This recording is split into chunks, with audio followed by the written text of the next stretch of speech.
자, 10번째 썰 한번 가보도록 하겠습니다. 댓글 컨텐츠고, 영상 제목. 서울에서는 순잔산 10억이 얻어 서민이긴 해요. 라는 영상에 달린 댓글입니다. 여러분 이 말 믿으십니까?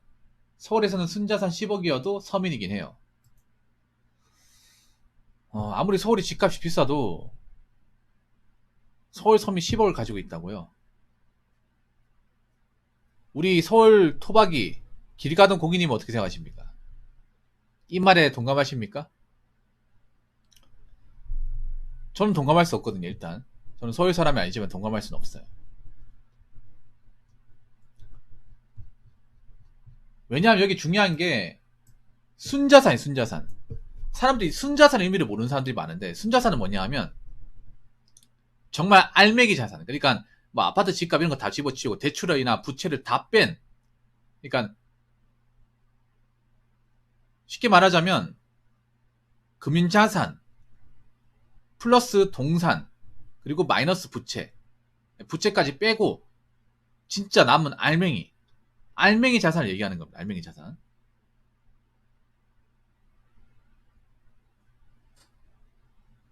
근데 제가 알기로는 서울에도 이 알맹이 자산이 10억 있는 사람들 별로 없을 텐데요. 없을 텐데. 과연 이 댓글, 저한테 이 글을 적으신 분은 과연 본인은 어느 정도길래 이렇게 얘기하는지 모르겠네요. 이분은 한 30억 가지고 있을 때가 얘기했겠죠. 근데 웃기기 뭔지 아십니까? 제가 자료를 봤거든요. 자료를. 어떤 걸 봤냐면 서울 중위 순자산.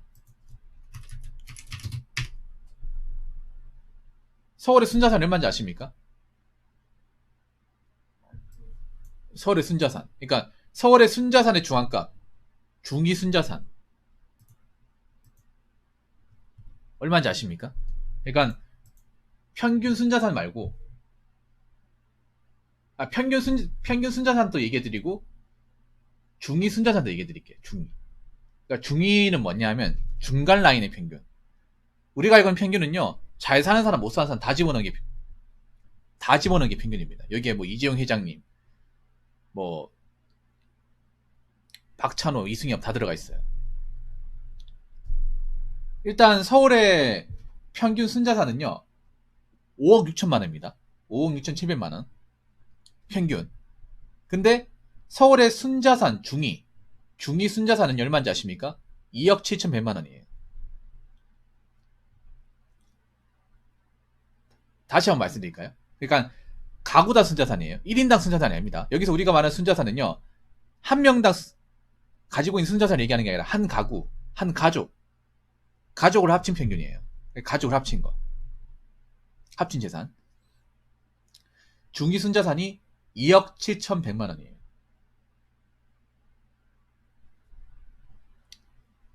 우리 그 식구 있잖아. 엄마, 아빠, 나까지 합쳐가지고 2억 7천만 원. 이것도 엠빵 하면 1억이 안 된다는 거죠.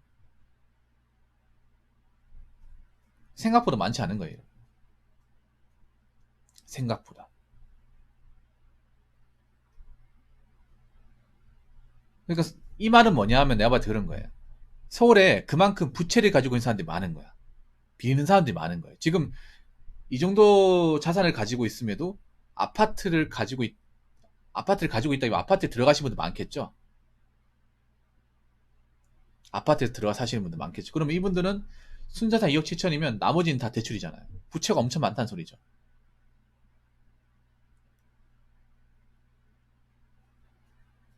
그래서 이게 마냥 막 잘 산다고 보기 힘듭니다. 순자산 10억이면 서울에서도 굉장히 잘 사는 게 맞아요.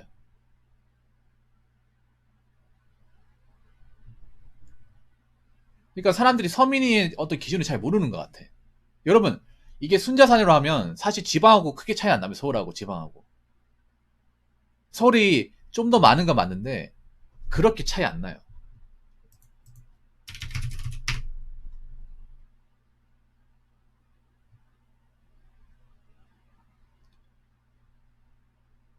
대구나 부산도 순자산으로 하면 2억이 넘습니다. 중위값으로 하면. 그러니까 별로 몇 천만 원 차이 안 나는 거야. 알맹이만 해버리면. 근데 이제 대출을 많이 끼고 있으니까, 워낙 집값이 비싸니까 이제 대출을 엄청나게 많이 끼고 있다는 거죠. 수도권에. 그만큼. 왜냐하면 이게 지방의 아파트, 그러니까 지방 광역시 아파트 사시는 분하고 서울하고 다른 게 뭐냐 하면, 지방 아파트 싸잖아요. 싼 대신에 부채는 별로 없어요. 대부분이 부채가 그렇게 많지가 않아요. 아니면 다 갚았다거나. 근데 서울은 지금 살고 있는데 대부분 부채를 다 가지고 있죠. 부채 없이는 지금 들어갈 수 있는 사람이 없죠. 워낙 비싸다 보니까. 대출을 각 끼고 있죠. 그러다 보니까 이제 아파트 값은 비싼데 살고 있는데 그만큼 대출금 많은 거야. 거기님 어서요. 반갑습니다. 그러다 보니까 아마 서울에 계신 분들이 살아가는 건 좀 힘들 거예요. 왜냐하면 이제 영끌족이 많다 보니까. 영끌 안 하고서는 또 서울에 또 집을 마련하기 힘들다 보니까 어떻게 영끌을 해서 들어갔는데, 문제는 이제 은행 금리가 너무나 높고 집값이 떨어지다 보니까 고점 매수하신 분들 정말 힘들겠죠.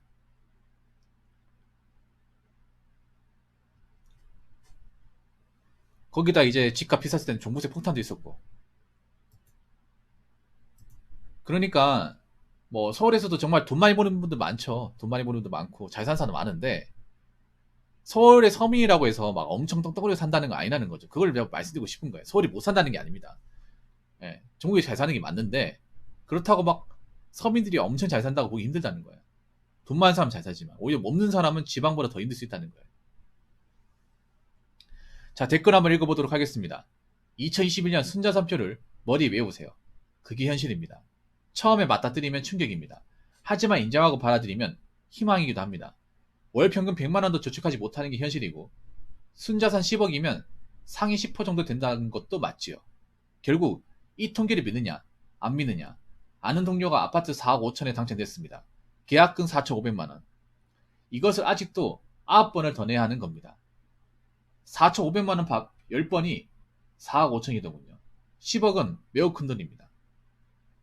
상위 1% 순자산은 29억입니다.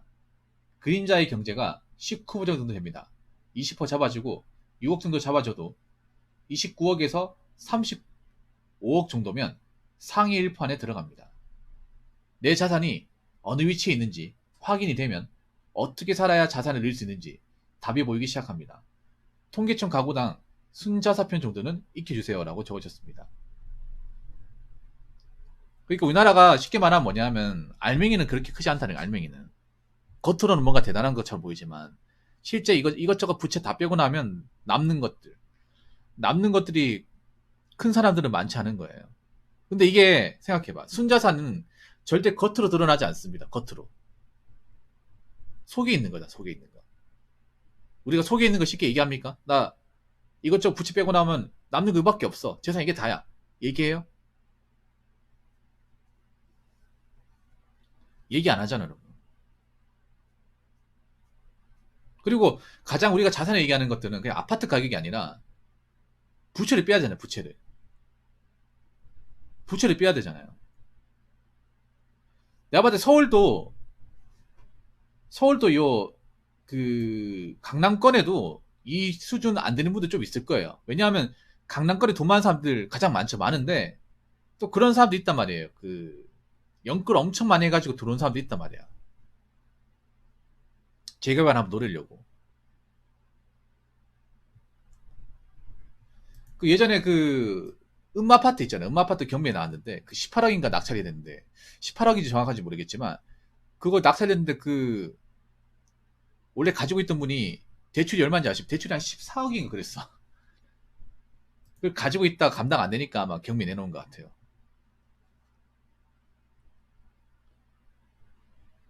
물론 이제 순자산을 해서 뭐 35 나오면 정말 부자죠. 근데 그런 사람도 많지 않은 거야. 서울에서도. 지방은 더 없겠죠.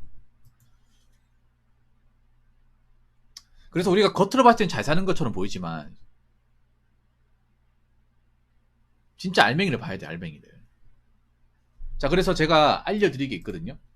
여러분 통계청 사이트에 들어가면 뭐가 나오냐 하면 가구당 순자산이 나옵니다. 가구당 순자산. 자, 2022년 기준이에요. 2022년 기준. 일단 통계청에 나온 2022년 가구당 실질 순자산, 알맹이 자산, 평균치예요. 평균 자산은 4억 2,300만 원입니다. 4억 2,300만 원. 근데 이게 제가 전에 했잖아요. 평균은 재벌 회장님, 연예인, 땅 부자, 사업가 다 들어간다고. 여러분 평균의 함정인 말 들어보세요. 평균의 함정. 왜냐? 가진 사람들 다 들어가다 보니까 이 사람들이 평균을 확 올려버리거든. 그래서 요즘에는 뭐가 각광받냐면 중위, 순자산. 네. 이게 더 확실해요. 우리가 얘기할 수 있는 게.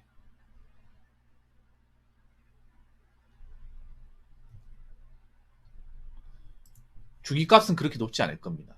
장담하건데. 아마 3억이 안 될 거예요.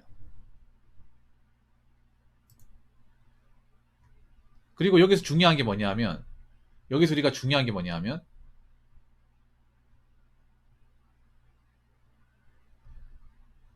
중위 순자산 안 나오네. 한 2억 한 중반대 될 겁니다. 이게 가구당이에요, 가구당. 1인당이 아니에요, 1인당. 가구예요, 가구. 그러니까 엄마, 아빠, 가족 구성원들 다 합친 평균이 저거예요. 그럼 우리가 1인당으로 나눠야겠죠, 이거를. 그럼 더 적어지는 거야. 쉽게 말해서. 그리고 하나 더 얘기하자면, 우리나라의 또 문제가 뭔지 아세요? 우리나라 경제의 문제. 그러니까 순자산을 보면 우리나라에 지금 처해 있는 문제가 생각보다 심각하다는 걸 알 수 있어. 뭘 알 수 있냐 하면, 이렇게 순자산을 보면, 자, 금융자산, 그러니까 예적금 주식이죠. 이게 1억 2천만 원 정도. 1억 2천만 원 정도 있어요. 이것도 있잖아요. 재벌 회장이 돈 많은 사람 다 집어넣어서 1억 2천이야. 중위로 하면 훨씬 적을 거예요. 그리고 중요한 게 부채.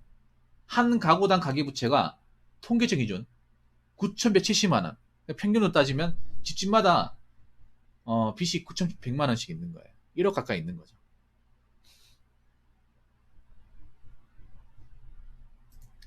그리고 여기서 우리가 하나 중요한 게 우리나라 순자산의 75% 이상은 뭔지 아십니까? 우리나라 순자산의 3분의 2가 아니지. 4분의 3. 75% 이상은 뭐냐 하면 주택이에요, 주택. 동산이면 동산.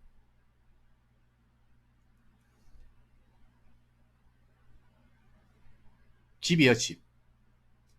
동산이 아니라 부동산. 죄송합니다. 네, 집이에요, 집. 그러니까 우리나라 재산의 절대적인 비중이 집을 차지하는 거예요. 근데 집값이 떨어지고 있잖아요. 네. 수직하강하고 있죠. 이게 떨어지면 어떻게 되겠어? 그럼 순자산은 내려가겠죠. 아까 얘기했잖아요. 우리나라의 순자산의 절대적인 비중은 집이에요, 집. 우리가 알 수 있는 거는 생각보다 현금을 가지고 있는 사람은 별로 없고 대부분 다 집에 묶여 있는 거예요, 집에. 그래서 집값 떨어지면 순자산은 확 떨어지는 거예요.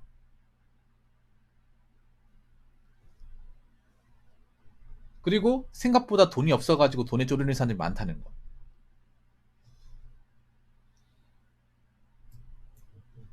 그러니까 제가 얘기하고 싶은 그런 겁니다. 생각보다 우리나라의 경제적 수준이 그렇게 좋지 않다는 거예요. 대단하지 않다는 겁니다. 그래서 절대 그냥 겉으로만 보이는 것만 가지고 이 대한민국 상황을 판단하면 안 돼요. 생각보다 알맹이는 크지 않다니까. 물론 돈 많이 버는 사람 많이 벌고 잘 나가는 사람 잘 나가. 근데 우리는 그런 사람이 논하는 게 아니잖아요. 보통 사람은 논하는 거예요. 보통 사람. 생각보다 대한민국의 보통 사람은 그렇게 많이 가지지 않았다는 거예요. 그리고 대부분의 재산이 주식이란다. 집에 묶여 있는 거.